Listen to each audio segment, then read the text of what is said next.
Today I wanted to talk a little bit about springtime hiking. This video is tailored towards upstate New York area in the Adirondacks specifically, but it can also be applicable to areas around the globe that have that tough shoulder season with lots of mud on the trails and also the melting snow with the warm temperatures. For upstate New York, this time typically is end of March through mid-June. So I wanted to give you guys a little bit of information about what to expect and how to prepare for this time of year. So first and foremost, the spring season is also what they refer to in the Adirondacks as the mud season. Reason being is because obviously there's a lot of mud on the trails, and also because this is the time of year where the snow starts to melt and becomes fragile, so you can sink in. It's also when stream crossings are really dangerous level because the water's really high and rushing really fast because of all the snow melting.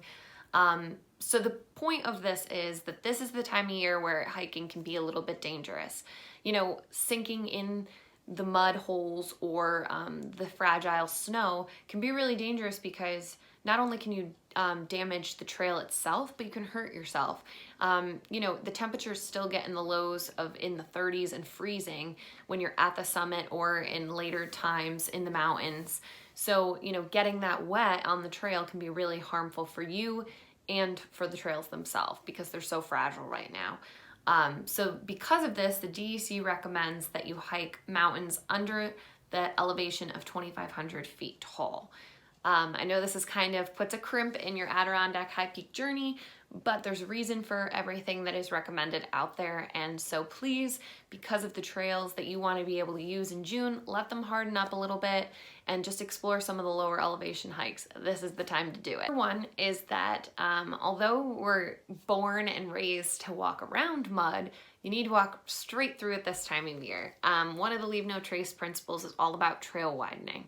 And a lot of people don't know this, and they try and keep their feet dry or they don't want to get dirty, so they walk around the perimeter of a mud pile, correct? But we don't want to do that. Reason being is from people walking around the trail of mud, it ends up making the trail wider.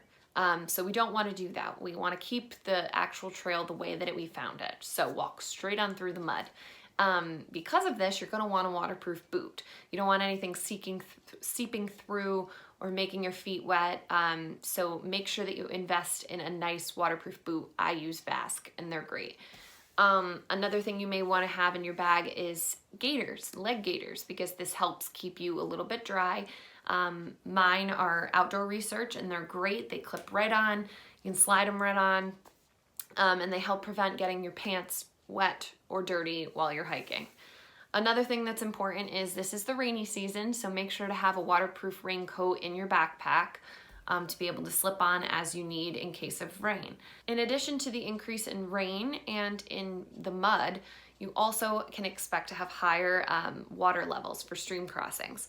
So this can be dangerous. That's why the DEC has outlined certain hikes that they want you to avoid because of the high levels of water and how the difficulty of stream crossings. So make sure to check the DEC website to be able to see a hike that they want you to avoid this time of year.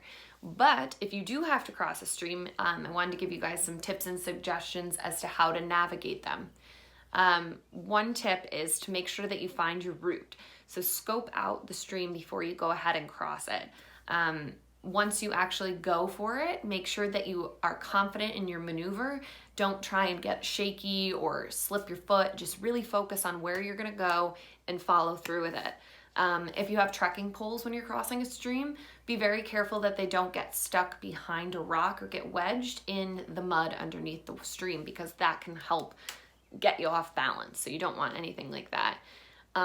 Another one that's a big one is to make sure that you unclip your backpack. So if you have a chest strap and a waist strap, unstrap it. A lot of people don't know this, but that's designed specifically so that if you are to fall in the stream, that it's not going to weigh you down and you won't be able to get it off. So this way, all you have to do is pop it over your shoulders and let it go. Another tip for stream crossings is know when to give up, right? And I've said this in so many different videos and posts and everything. when you look at it, watch how fast the stream is going, right? Some people say throw a little log or something and watch how fast it goes. If it's something that just goes flying down the river and you feel like you can't get across and you're a little bit nervous, then go with your gut instinct. Then maybe it's not a good idea to cross. Again, the temperatures are still low at this time of year. So if you get soaking wet or you get carried downstream, getting back to the car is going to be very difficult for you. And you also want to be sure that you don't get hypothermia. So, and you can also, falling in a stream can be dangerous in itself, falling on rocks, getting carried away. So be sure to be smart, use your head, and find the right path to navigate you across the stream. Another thing I wanted to say is spring hiking can be really difficult because you start at the bottom and it looks dry and just muddy maybe, but you can get to the top half of your mountain and there is snow. So please, please, please be sure if you're going to be hitting the trails this time of year to still have your micro spikes, even snowshoes if you're going to be hiking in the high peak region, depending on where you are. You don't know what you're going to need, and so packing your winter gear is essential for this time of year. Last weekend I hiked and I wore a t-shirt. This weekend I just hiked and I needed spikes and all of my winter gear. Again, there was snow on the mountain. So it's a difficult time of year to hike, but there's a lot of fun options out there that are in that 2,500 elevation range. So if you're in the Adirondacks, I'm going to list some options in the caption, and be sure to get out there, be safe, and I hope this was helpful as an introduction to springtime hiking.